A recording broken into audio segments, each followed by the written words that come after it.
देश की 121 करोड़ आबादी पर ऐसा जानलेवा खतरा मंडरा रहा है जिसका नतीजा सिर्फ मौत है, और वो खतरा है दवाओं के बेकार हो जाने का। मरीज के इलाज की बुनियाद यानी एंटीबायोटिक दवाएं बेअसर होती जा रही हैं। एंटीबायोटिक दवाओं पर की गई स्टडी के नतीजे आगाह कर रहे हैं कि 2020 आते आते देश में एक भी असरदार एंटीबायोटिक दवा नहीं बचेगी और सर्दी जुकाम जैसे साधारण इन्फेक्शन भी लाइलाज हो जाएंगे।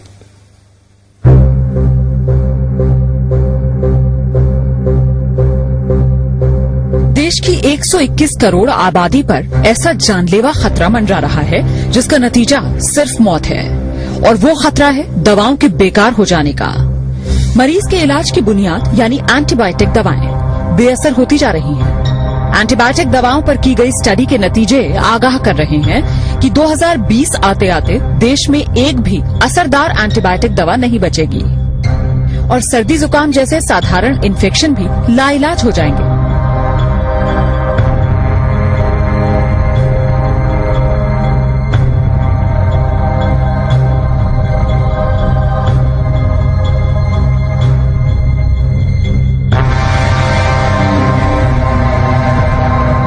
जरा सोचिए, अगर डॉक्टर को मरीज की बीमारी का पता हो, उसके इलाज के लिए बेहतरीन वार्ड, टेस्ट और ऑपरेशन की सुविधा हो, लेकिन मरीज पर दवाएं ही असर न कर रही हों और मरीज को बचा पाना नामुमकिन हो जाए। ये सिर्फ ख्याल नहीं है, ये वो डरावनी हकीकत है जिसका तोड़ डॉक्टर अभी तक नहीं तलाश पाए।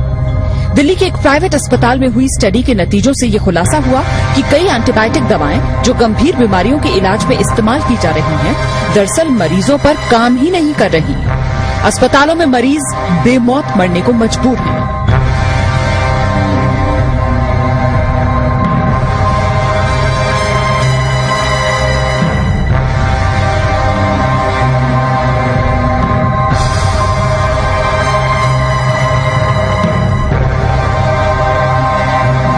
अगर हम डिस्क्रीट अब ना हो, अगर हम ये इस पे ध्यान ना दें, तो हो सकता है इवन बिफोर 2020 हमारे पास एंटीबायोटिक्स होना या ना होने का कोई मतलब ना हो।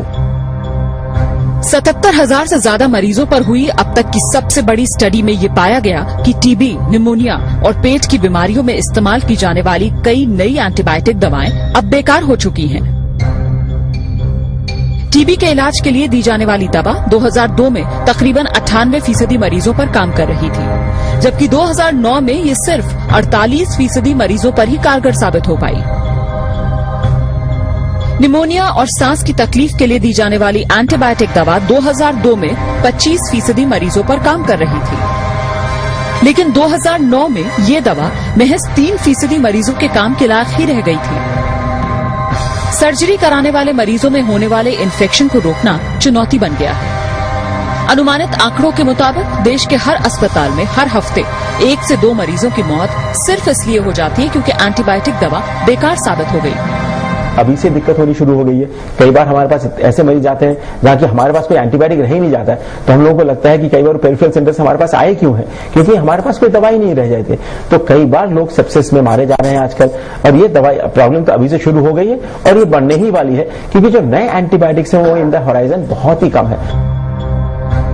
राजधानी के सर गंगाराम अस्पताल में 2001 से 2010 के बीच भर्ती हुए 77,000 मरीजों पर यह स्टडी की गई। अस्पताल में रहने के दौरान उन्हें जो दवाएं दी गईं, उनके आधार पर ये नतीजा सामने आया कि कई दवाएं 40% मरीजों पर तो कई 97% मरीजों पर काम नहीं कर पाई। यानी देश की 3% आबादी को छोड़ दिया जाए तो बाकी सब पर जान का खतरा मंडरा रहा है। मौजूदा एंटीबायोटिक दवाएं अगर इसी तरह बेअसर होती रही तो क्या बहुत से मरीजों को बेमौत मरने के लिए मजबूर होना पड़ेगा? इस सवाल का जवाब वाकई डराने वाला है, क्योंकि डॉक्टरों की राय में बहुत से मरीज इन्फेक्शंस की वजह से सिर्फ इसलिए जान गंवा रहे हैं क्योंकि अब उन पर वो दवाएं काम नहीं कर रही जिनके जरिए कुछ साल पहले तक वो बीमारी का इलाज कर पा रहे थे। पूजा मक्कड़, जी न्यूज।